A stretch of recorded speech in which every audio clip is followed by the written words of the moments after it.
ભારત સંકલ્પ યાત્રાનો પ્રારંભ થયો છે, શું કહેશો? વિકસિત ભારત સંકલ્પ યાત્રાનો આજે વોર્ડ નંબર 3 ની અંદર પ્રથમ તબક્કો ચાલુ થઈ રહ્યો છે અને બીજો તબક્કો પણ વોર્ડ નંબર 3 ની અંદર ચાલુ થવાનો છે. ત્યારે લાભાર્થીઓ આનો ખૂબ લાભ લે છે. અત્યારે પણ આપ જોઈ શકો છો કે ઘણા બધા લાભાર્થીઓ આજે લાભ લીધો છે. બપોર પછી પણ વંચિત લાભાર્થીઓ બપોર પછીની યોજનાઓમાં પણ લાભ લેશે. ખાસ કરીને જે રીતે આમાં સ્ટાફ મુકાયેલો છે તો કલેક્ટર કચેરીને આરએમસીના કામોમાં કેવી તકલીફ પડશે?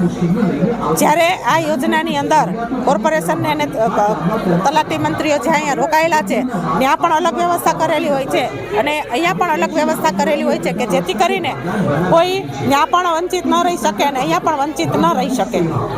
બીજી વસ્તુ ખાસ જે આ રીતે લોકસભાની ચૂંટણીને લઈને આ કાર્યક્રમ આયોજિત કરવામાં આવ્યો છે કે ચૂંટણી પછી પણ આવા કાર્યક્રમો યોજાતા રહેશે?